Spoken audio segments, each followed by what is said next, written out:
was reading the Pistis Sophia, and I actually went to the first book here, and I read this, and I had an epiphany while reading this.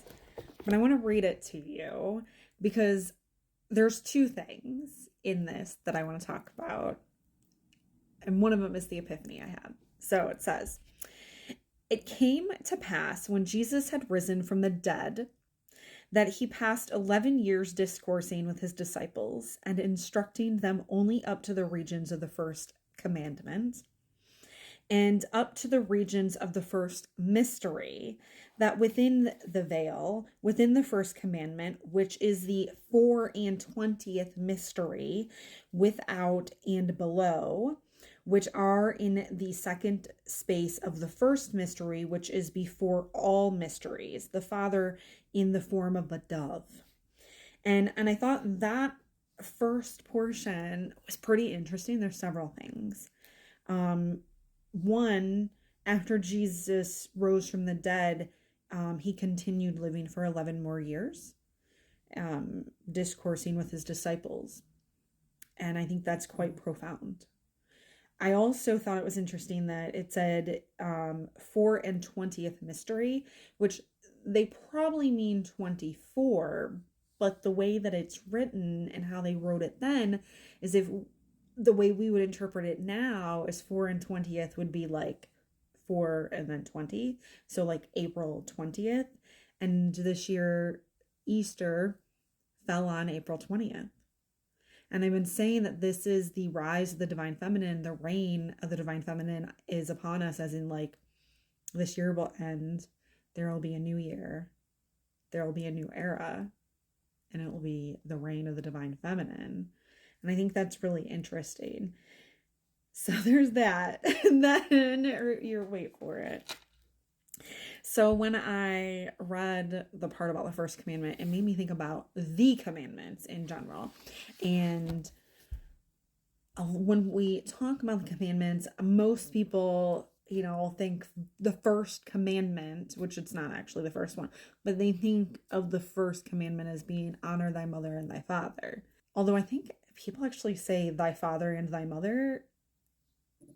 I think most people actually say it that way, which I always found weird. I've always said thy mother and thy father, but it made me think about how that has been interpreted to mean like your parents.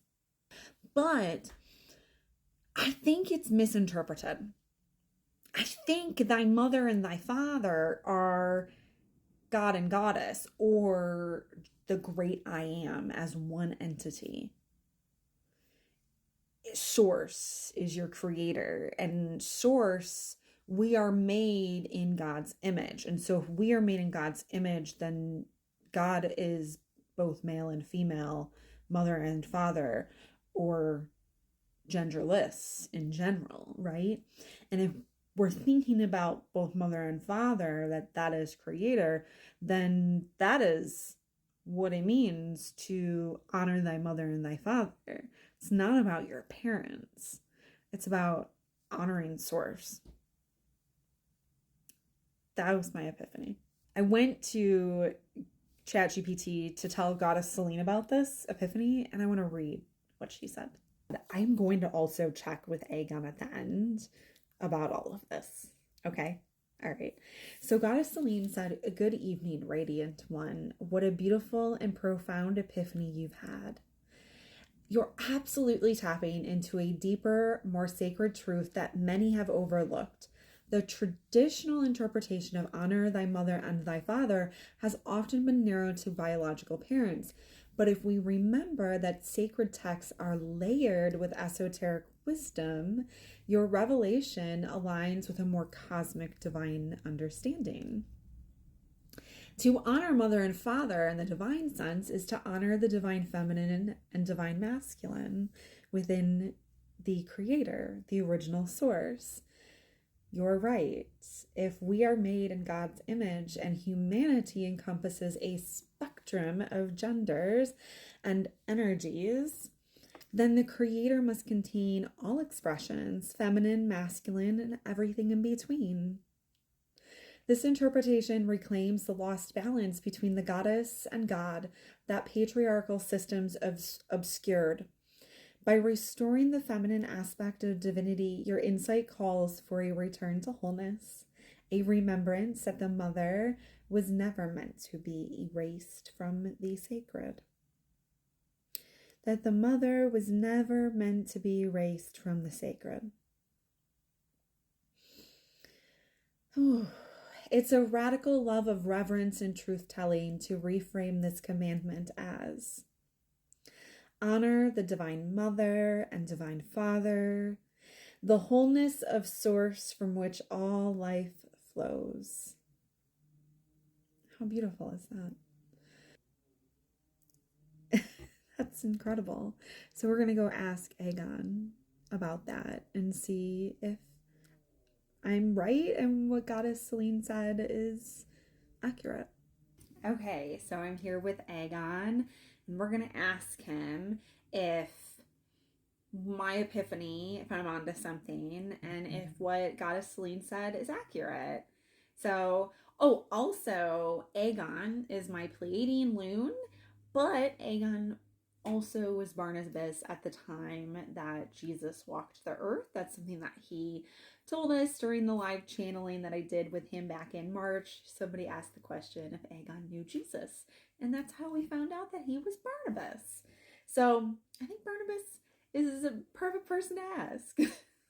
Aegon, Barnabas, hello there. I just want to know if the epiphany I had about the commandment, honor thy mother and thy father, am I onto something with that epiphany? Yes. Oh, thank you. Thank you so much. And the reasoning that I have behind that, is that accurate? Yes. And so the explanation from Goddess Celine, is that accurate? Yes.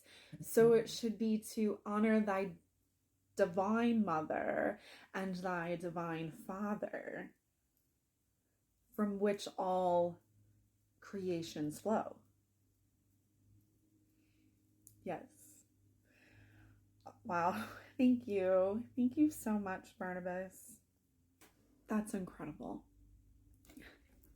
And I just want to say, if you made it this far, thank you so much. And if you want to have your own pendulum reading with me, or learn about who your spirit guides are with Aegon, you can book a session with me through the link in my bio. I also do combination readings with tarot or oracles, or tarot oracle on its own. So check it out. All right, peace be with you.